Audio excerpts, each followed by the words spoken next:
No railroad was mentioned by name in the speeches that preceded the voting. The speeches dealt only with the public welfare. It was said that, while the public welfare was threatened by shortages of transportation, railroads were destroying one another through vicious competition on the brutal policy of dog-eat-dog.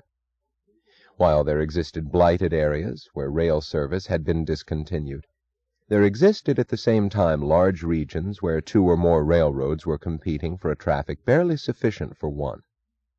It was said that there were great opportunities for younger railroads in the blighted areas. While it was true that such areas offered little economic incentive at present, a public-spirited railroad, it was said, would undertake to provide transportation for the struggling inhabitants, since the prime purpose of a railroad was public service, not profit. Then it was said that large established railroad systems were essential to the public welfare, and that the collapse of one of them would be a national catastrophe, and that if one such system had happened to sustain a crushing loss in a public-spirited attempt to contribute to international goodwill, it was entitled to public support to help it survive the blow.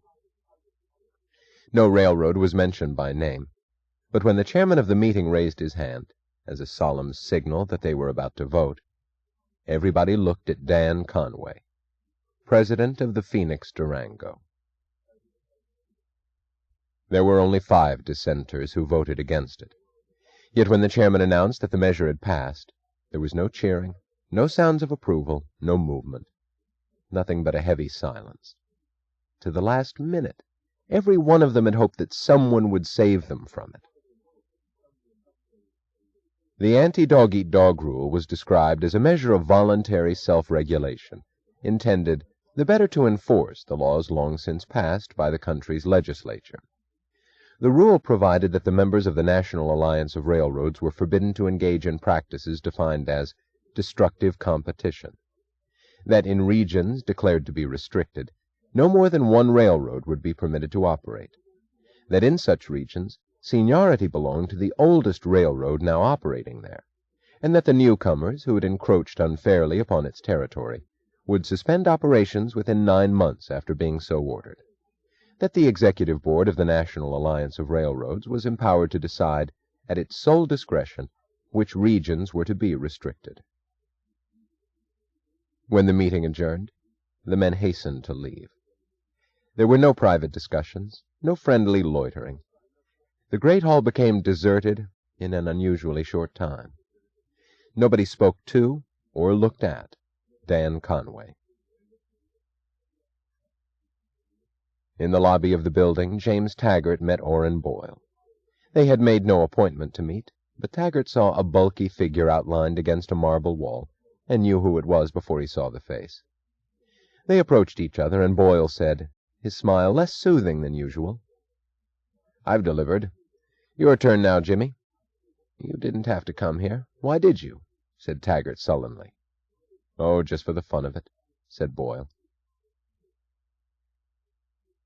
Dan Conway sat alone among rows of empty seats. He was still there when the charwoman came to clean the hall. When she hailed him, he rose obediently and shuffled to the door. Passing her in the aisle, he fumbled in his pocket and handed her a $5 bill silently, meekly, not looking at her face.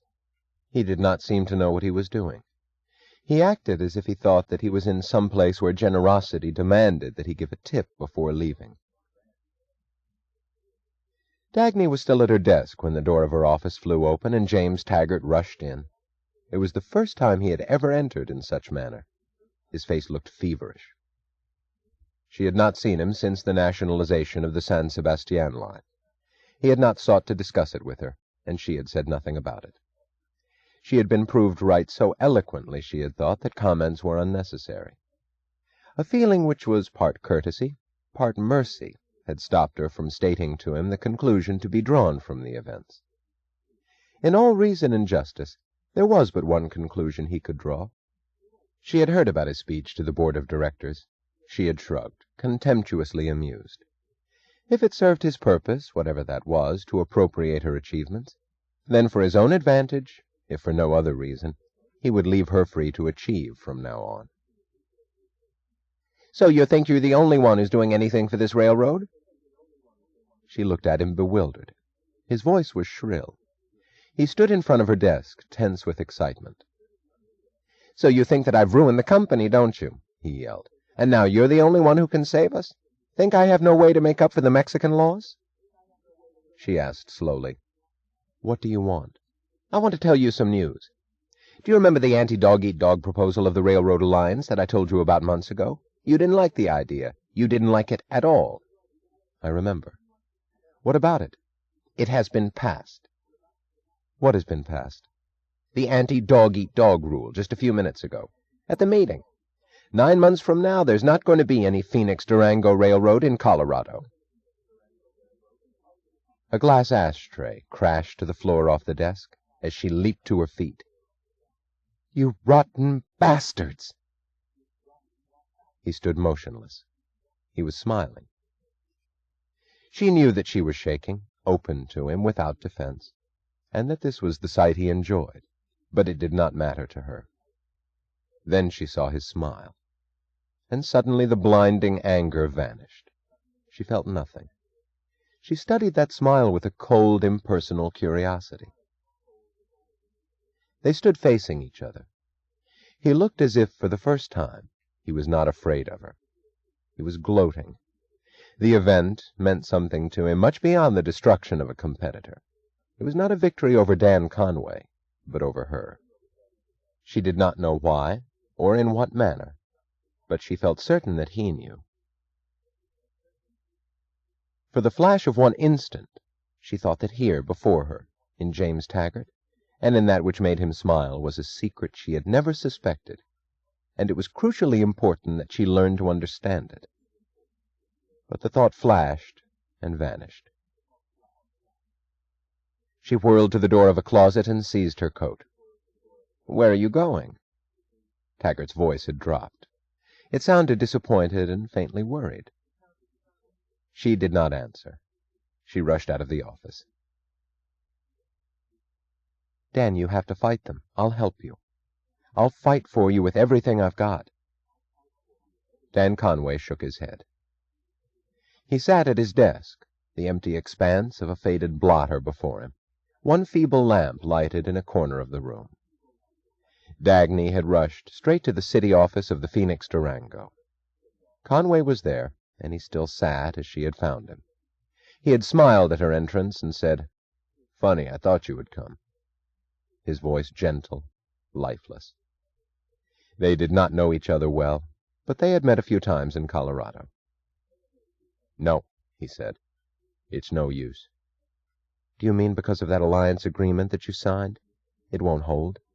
This is plain expropriation. No court will uphold it.